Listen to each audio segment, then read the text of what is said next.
and welcome to Scale Your Sales Podcast. Now, my next guest spent 7 years as a Group Chief Executive Officer for a FTSE quoted high-tech industrial instrumentation group. Before becoming an author of 2 books, a business advisor, mentor, and consultant. Also an independent director focused on business development, growth, and success. He is an international motivational business growth speaker who inspires and entertains his audience with the acclaimed Stay in the Helicopter program. I'm honored to welcome my mentor, Roger Harrop, to Scale Your Sales Podcast. Hi, Janice. How are you today? Really, really good. Lovely to speak to you. Now, tell me first what you do for your clients, because you've got a really interesting background. You've been at the coalface, so I'm really interested in that. Well, I'm in the business of improving everybody's business success. I make business really simple because I think it is. You know, someone's got something to sell, somebody wants to buy, and maybe someone has to make it. That's sort of all business is. And I'm in the business of, usually it's growing people's bottom line, but it depends. You know, it's whatever the purpose of the business is, I help them achieve that sustained success.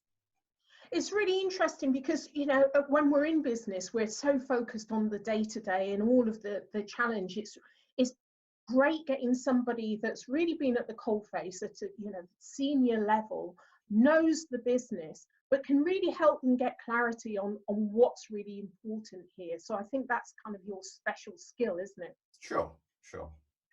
So tell me more about online profiles, why you say it's the most important thing now more than ever. Well, very simply, all the research is showing that whether you're talking B2C or B2B, what we do when we're looking to buy something is we go online. That's what we do. We Google. We all do it. Buyers do it of every sort. So that means your online presence is now orders of magnitude more important than it ever was, probably as recently as a couple of years ago. And you've got to get that right because, of course, you don't even know they're there looking at your online stuff. You don't even know they've been and then gone off somewhere else. So to get, you know, that real lift in your online profile, what would you advise people to do? If I may, let me just tell you a little story, because it isn't necessarily all about spending a lot of money, and it isn't necessarily about all the big and complex stuff, you know. Very good friend of mine has got a training business. They specialize in working with the big banks. And he was telling me that he picked up a major piece of work recently. I think we were talking, you know, up to £1 million over the next 3 years or something. And he was talking to the woman who gave him the business and said, "Why us?" And she said, "That's a really good question. It was down to 2 of you. I really could not choose between the 2 companies. So in the end, what I did is I had a look at your personal LinkedIn profile. I looked at the LinkedIn profile of the managing director of the other business. You had more recommendations. That's why you've got the work." So, you know, that's a large piece of work on the back of your personal profile. It's everything out there in cyberspace has got to be compelling to whoever's looking at it. Absolutely. I'm speaking at the Bucharest Tech Week, and again I asked, just like your example, you know, why me? How did you find me? They're researching all the time, you know, for who is the right fit. And so it's, you know, they don't know me, but, you know, there was enough evidence out there for them to choose me. And I'm speaking at the PSA Southeast about becoming an influencer and kind of managing your profile. So, you know, it's great that you're saying how important this is. And, you know, as speakers, business owners, you know, all experts really need to spend more time on this. So I'm completely in agreement with you. So similarly, sorry, Janice. Yeah, go on. Similarly, I was just remembering last year I got a really great gig in Cairo for a very large Saudi company for their annual conference. And the same thing, you know, I saw the guy who booked me and I said, "Why me?" And he said, "Well, we were looking for a business growth speaker. You appear twice as often as Google on anyone else. Why wouldn't we book you? And he actually put it just like that. You know? Yeah. The power of managing your own profile. And I think companies don't invest anywhere enough time in making sure that their employees invest in their personal profiles, because they think that this is taking away from the organization, well, actually it's adding more into the organization. Oh, I couldn't agree more. Absolutely. You know, there may be some employees that resist that, but I'm afraid that's the world we're in now. That, you know, people look at I want to say sliding doors. I don't mean sliding doors. The one where employees put up what they think about their company. Yeah. You know, lots of people look at that because they want to work with organizations whose values they share. So they'll check everything out there. Yeah. But whatever's out there, they're going to look at. And you know, who you're speaking to people on the phone, whether it's suppliers, whether it's customers, you know, they want to know who they're talking to, so they're going to look you up. You may not actually be in sales, but the fact is that they're building a relationship with you. That's personally, right. You know, even if you're working with a company, so they want to. You do so much more speaking and than me, but you know, people want to know you before they know you. Of course they do. Yeah. Of course they do. You know, it's not rocket science, is it? We're all human beings. It's what salespeople have done since the year dot, is form relationships first and then develop it from there. You know, we're just doing a lot of it online these days rather than face to face. Yeah.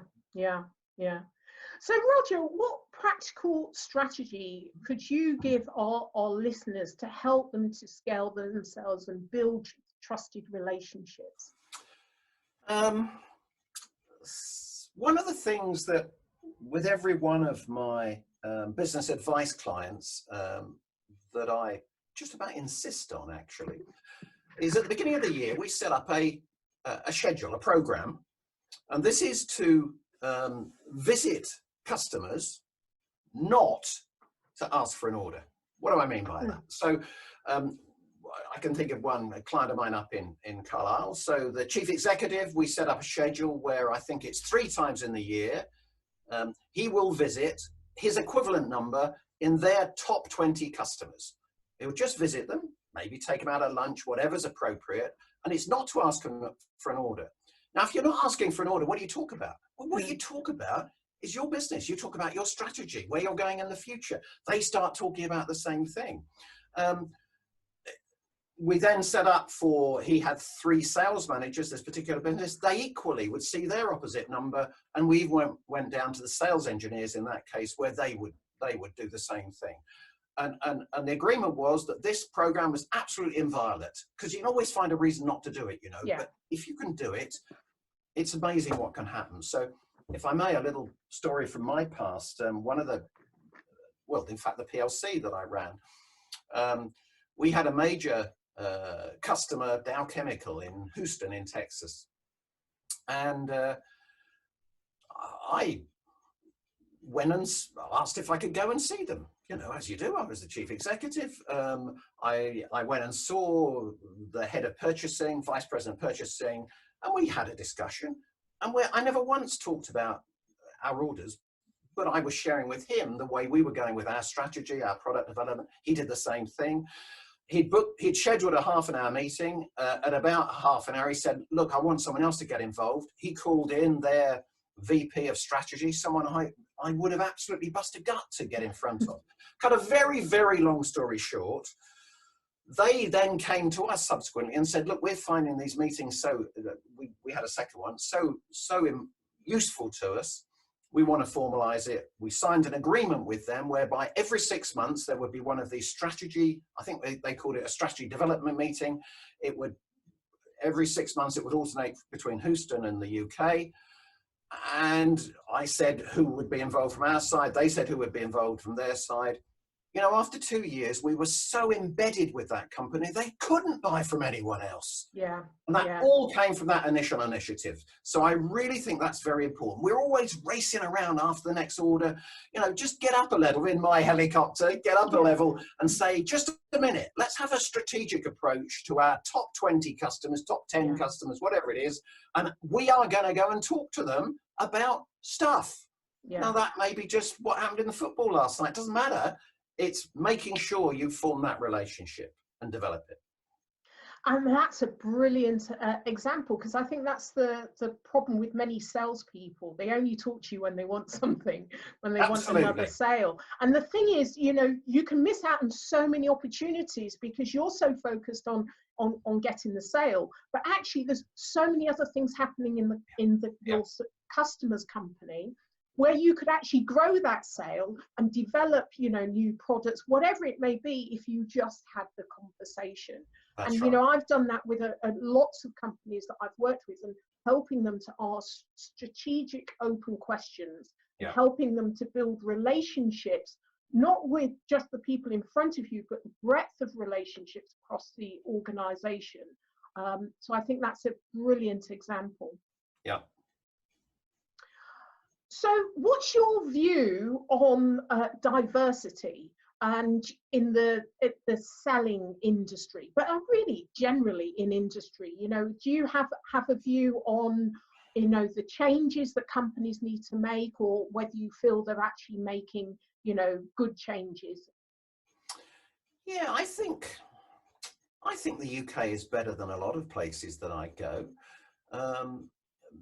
because it just seems to be happening. You know, I see, for example, those companies that still have sales forces, they're often, at least 50%, sometimes more, female to male, for example, and not in what you might think traditional, I mean, that's an awful word to use, industries.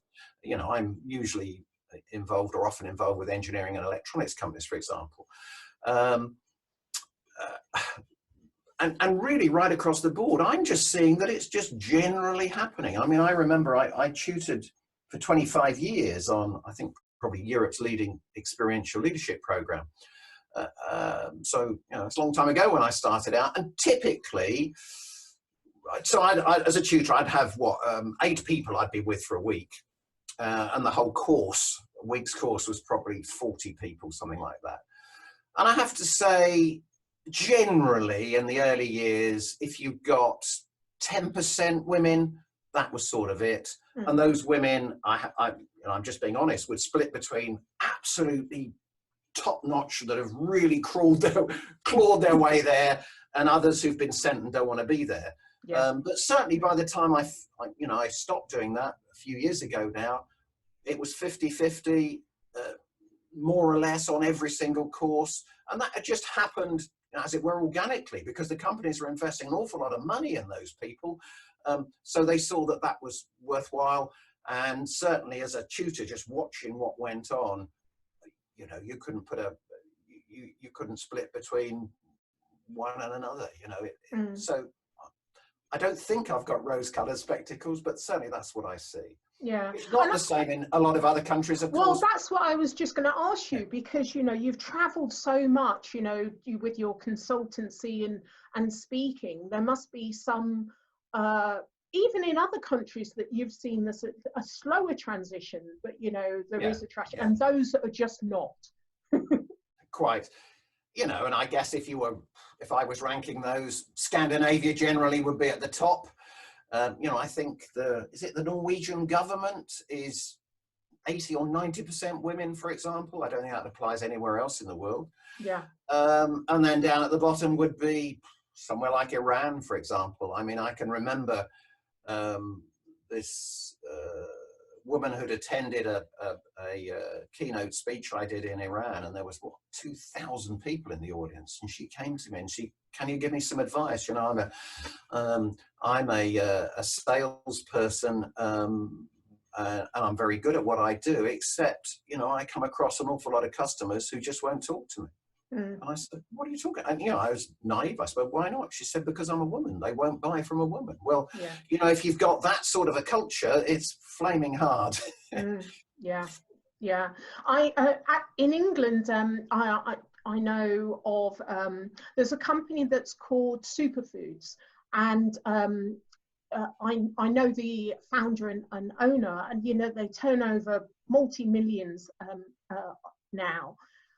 And she will go to meetings all over the world and there's companies that want to sell onto their marketplace. So, they want to become a supplier, but they won't talk to her. They'll turn their conversation to, her subordinate or somebody else. Unbelievable. And it's just, it's shocking that still happens. But, there are so many cultural differences, really, and it's upsetting as well. But I do appreciate that the UK has come a long way, but actually I would like it to go a lot further. I always ask this question. Amen to that. Absolutely. Absolutely. Yeah. I really want to say how much I enjoyed reading your books and give them a mention, because literally, you've got Win, How to Succeed in the Game of Business, and then your first book, Staying in the Helicopter.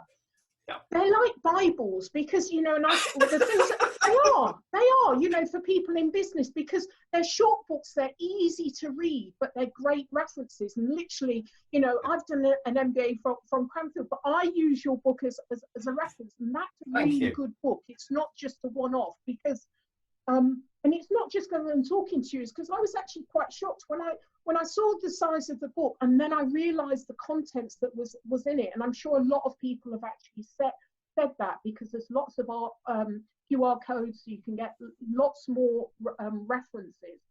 But I think what you've done is you've distilled what's key to business. To focus on the things that are really, really important in business. And if you only focused on those strategies, you would do really well. So, I'm going to put in the show notes references to both your books, and anyone in business that wants to learn more about business or wants to kind of get real clarity should make sure that they read both of the books. So the references will be there. Well, that's very kind. Thank you. Thank you. Yeah, I've had a number of people who say to me, I've always got your 2 books in my cubbyhole. If I'm in a traffic jam, I get them out to look at them. Well, I'm not sure about that, but nevertheless, that's nice to know. As you say, I think it's true. Yeah, no, it's absolutely true. Sometimes you read books and there's an awful lot of waffle in there. Yeah. And you just get straight to the point, which is brilliant. So I'm also interested in why is Nelson Mandela your hero? Oh gosh, I can picture now when we first saw him walking with Winnie, and the first time he spoke, the hairs on the back of my neck were sticking up. Just an amazing man, to have that humility, to have all the things that I go to South Africa fairly regularly, and I was there 6 months ago, and I went to Robben Island again. The last time I went was 10 years ago. I went to the Apartheid Museum in Johannesburg, which I hadn't been to before, and I had to go back the next day because I just, both of them are understated, which is wonderful, but just going to those 2 places, apart from anything else, you cannot believe the debt we all owe to Nelson Mandela, because the whole of Africa could be a total bloodbath now if he personally was a different sort of person. So yeah, great admiration for him. Don't you sometimes feel the people that you meet, that you're kind of lucky to live in the time that you do? Yeah, absolutely.